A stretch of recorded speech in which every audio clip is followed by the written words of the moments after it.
Good? Ukamo sha'anu roim b'muchash. Again, this is, the Maimor is Chaviv Adam. It's in Taf Shin Beit by the previous Lubavitcher Rebbe, Rabbi Yosef Yitzchak. Ukamo sha'anu roim b'muchash, like we see clearly. Ba'anshe olam, in people, human beings.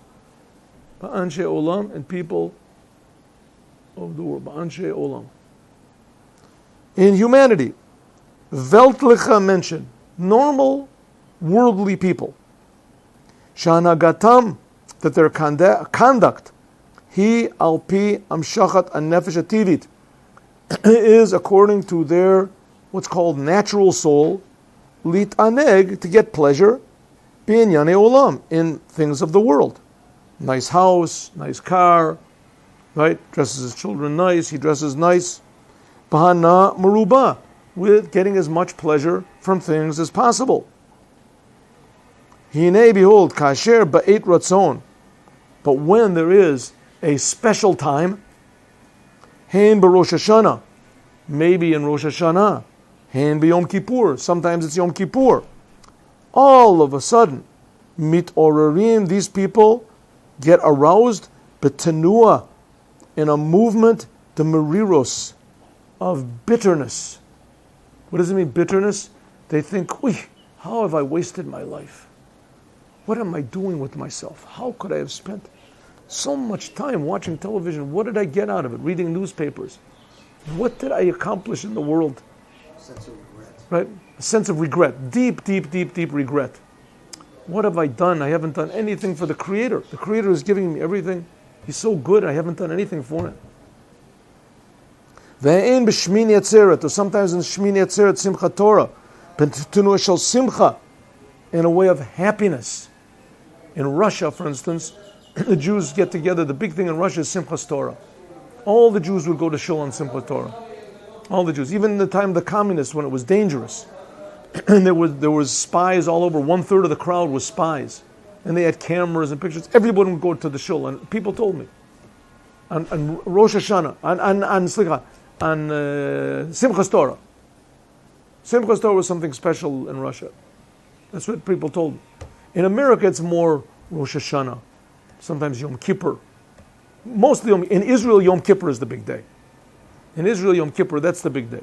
And all the streets are empty, right? People go, they fast. So they fast. A lot of people fast quietly at home. They're ashamed of their friends. They don't know that their friends are also ashamed of them. They're also at home fasting. Seriously. They took a survey in Israel, and they've discovered that something like 75% or 80% of the non-religious Jews do some sort of a commandment. Do some sort of a commandment, and they're ashamed. They keep kosher, or they keep Shabbat, or one aspect of Shabbat they don't like to. Somebody told me their stomachs are kosher at home, but not outside. That's it. Sure. That was the saying of the how do you say, the secularized Jews. Adam bebeit Yehudi bebeitecha v'Adam b'tzeitecha. You're in your house, you're a Jew, and outside you're a man. In America, that's the way of life. Yeah, right. Listen, I was brought up pretty much that way also. But the thing is, when we went out to eat also, we always ate kosher style. We didn't eat. The fact is, I did, eat shrimps. But shrimps, you can never really see what you're eating. They were all coated. So I guess that's an excuse. Hey, Barosh Hashanah and Yom Kippur, you get people, all of a sudden they get aroused with this feeling of bitterness. Oh yeah, I love God, they cry. Or in Shmini Atzeret Simchat Torah, they get aroused in happiness. What happened? They were normal people, and all of a sudden they had this moment of craziness for what? Of course, it can be explained away like your story about Mr. Wolfson, right? That he went to the psychiatrist, and the psychiatrist convinced him that it was just an Oedipus complex or something, that he couldn't. It was hard for him to eat not kosher food. But everything can be explained away. But says the Rebbe, let's look at things genuinely. Hine hitorudzu, this arousal that a person gets all of a sudden at Rosh Hashanah and Yom Kippur or Simchat Torah, Osim haka klalit. It makes a general impression. B'tziyuro, in his whole personality. Shenimtak atzmo, that he becomes fixed. L'sha, temporarily. Mehit kashruto, from his... I'm sorry, I made a mistake. Shemit natek, that he removes himself. L'sha, temporarily. Mehit kashruto, from his attachment. Li'inyani tanugim gashmim, from his physical pleasures. Be'efsharo litkarev li'inyani Torah mitzvahs, and he becomes possible that he can actually do Torah and the commandments. This little feeling that he has. I heard a story yesterday, a couple days ago, about one of my teachers, one of my teachers that had a very big effect on me, Rabbi Moshe Naparstak. He used to smoke very heavily, and he also had problems with bronchitis. And he went to the doctor, and the doctor says, you have to stop smoking for a week or something. So he said, what can I do, doctor? I tried it, I just can't, I just so used to smoking, I guess he would smoke a pack a day or something. So the doctor says, but you have to do it. He said, I tried to do it, I realized I just can't do it. So the doctor said, tell me, do you smoke on Shabbat? So he said, no, I don't smoke on Shabbat. So the doctor said, I don't believe it. I don't believe it. It's a lie. You must smoke on Shabbat. He heard that, he said, and it shook him up. He went out and he thought about it, and he just stopped smoking. What does it mean? Shabbat made this impression on his natural soul that it's possible to live without smoking. But in the weekdays, he didn't connect with this feeling that he had. The doctor connected him. It's the same thing. A person goes to Rosh Hashanah to Shul, Yom Kippur, and suddenly he realizes, wow, there's God. I'm creation. I'm really lucky to be created. And I've done absolutely nothing to say thank you to God.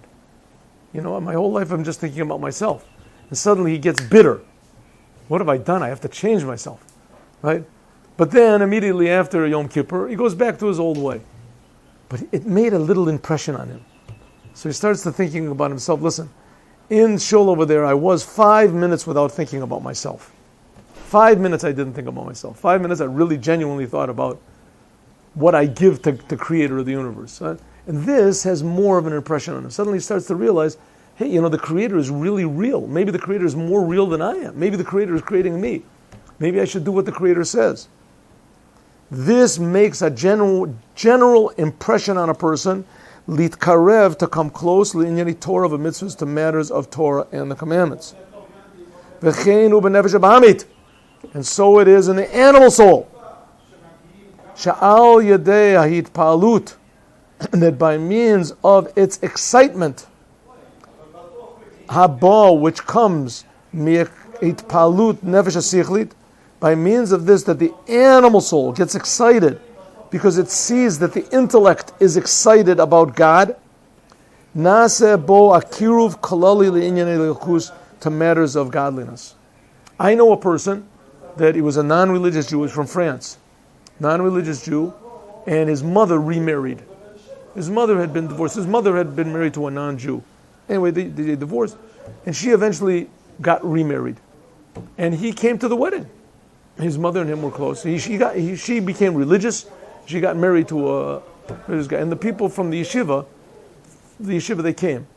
And he himself, he saw the happiness that everyone was dancing and how they were dancing and dancing and dancing. It made an impression on him.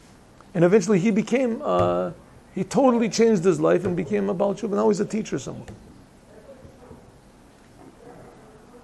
All of a sudden he became close to ideas of doing Torah and the commandments. The kol zehu al yedei imtzeit nefesh hasichlit. All of this comes from the intellectual soul. Shehi mamutza, which is the connector between the godly soul and the animal soul. V'zeu chaviv adam shenivra b'tzelem. And that's what it means, dear is man, that he was created in the image of God. All mankind is dear to God because they're created in the image of God. What does it mean, the image of God? That they all have what we call the intellectual soul. All of them. Non-Jews as well as Jews have an intellectual soul. They have intellect, they can make free choices. This is talking about Hanefesh hasichlit, the intellectual soul, shekalalit min anoshi, of all humanity. When it says in this Mishnah, chiba yestera nodatzlo, when it says an extra dearness was made known, shenivra betzelem, to man, because man was made in the image of God. What is this extra dearness? This is referring to the intellectual soul of the Jews. Chavivim Yisrael, the Jews are dear. Let's continue in the Mishnah. The Mishnah says, Chavivim Yisrael, the Jews are dear. Shenikrum, you can look in Pirkei Avot, you see in the 3rd chapter, this Mishnah appears. What does it say? Man is dear because he's created in the image of God. Man is extra dear because he's created in the image of God. Israel, the Jews are dear because they're called the sons of God. Jews are extra dear because they're called the sons of God. Then it says, the Jews are dear because God gave them a precious vessel. Jews are extra dear because God gave them special vessel. So there's 3 things. Man is dear, the Jews are dear, and there's the special vessel that the Jews have, which is the Torah, which is dear. And each one of these has 2 aspects. Man is dear and man is extra dear. The Jews are dear and they're extra dear. The Torah is dear and it's extra dear. It's extra special. Okay, man is dear, that's talking about all mankind, is dear to God, precious to God, because they have intellect. Jews are extra dear because they have intellect that also has a feeling and a perception and appreciation of God. Okay, the Jews, let's take, that's the first part. Second part, the Jews are dear, shenikrim banim lamakum, because they're called the sons of God. Kai al gufam, this refers to the bodies of the Jews, the Jewish body.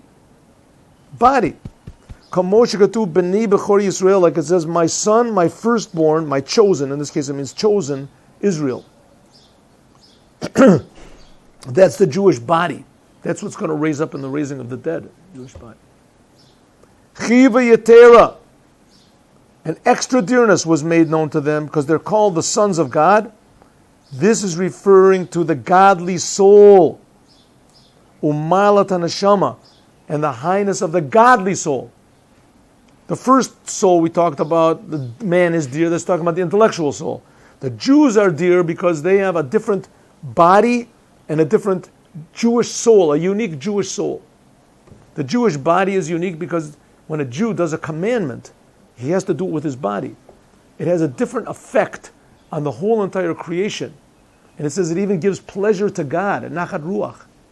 If a non-Jew does a commandment, it doesn't have that same effect. It doesn't have that same effect. The Rambam writes that the non-Jews can do commandments if they want to. They can do it just for health, for benefit, whatever.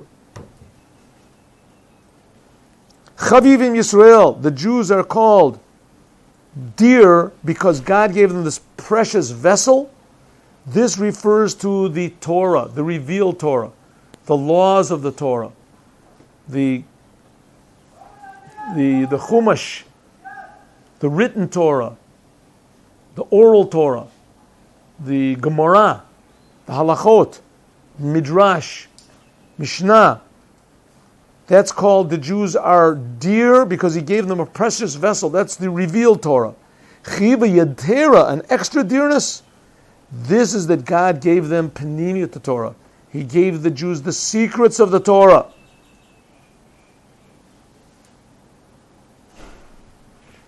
Zeu lekach tov natati lechem. I have given you, that's the end of the Mishnah, I have given you a precious teaching. Shehi gili the Torah, this is the revealed Torah. Torati al tazovu, my Torah, don't leave it. This is referring to the inner Torah, the inner secrets of the Torah, the godliness of the Torah. Ukoperish morenu Baal Shem Tov, and like the Baal Shem Tov explains, ki lekach tov, that the Torah is called good bread. Shehi galia the Torah. This is the revelation of the Torah, the revealed Torah, the Torah that we have that's given to everybody, to the whole world. Natati lachem, that I gave it to you. Hine efsher shetorah tieh lachem, that it's possible that the Torah can be, you might think it belongs to you. Shenase Yeshu Metziut, that a person becomes an egotist and becomes more of a, how do you call it, a selfish person. Al Yedei Hasvorot V'chidushim Shemechadesh, that a person can become, by means of the revealed Torah, he can be intelligent, a genius, delve into the depths of the Talmud, and he can think that he's a superior person. V'shocheach Torah Hashem, and a person can forget that it is the Torah of God. V'gam kishalom Torah, and it could be that when a person learns the Torah, mechadesh b'chidushim, and he reveals all sorts of new, wonderful connections and ideas.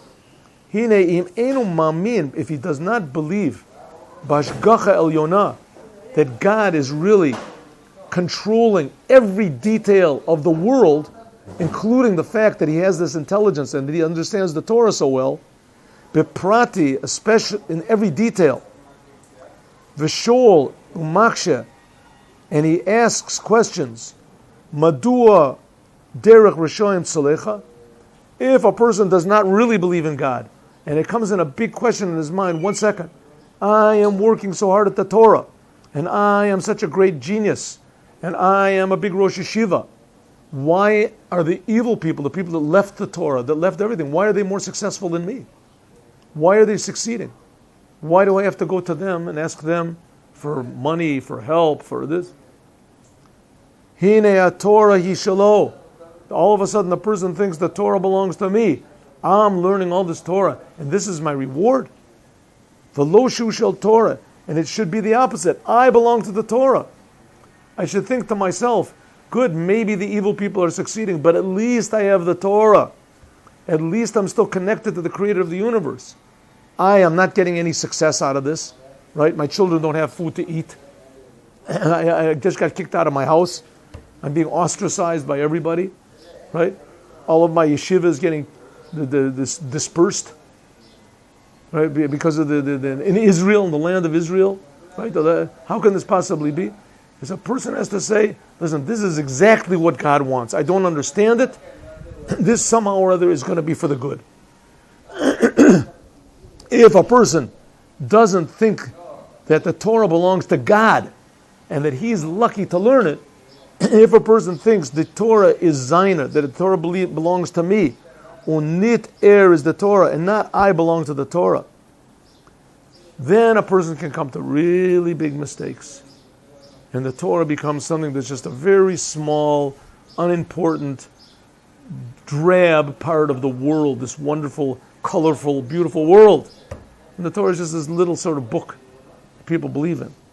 Avol keshalom penimiyat the Torah, but when a person learns the inside of the Torah, shezeh Torati, that is the Torah of God, for osek ba'avodat Hashem, and he works at serving the Creator, praying, arousing his love for God, then suddenly he realizes, hey, this whole, not only the Torah belongs to God, the whole world belongs to God.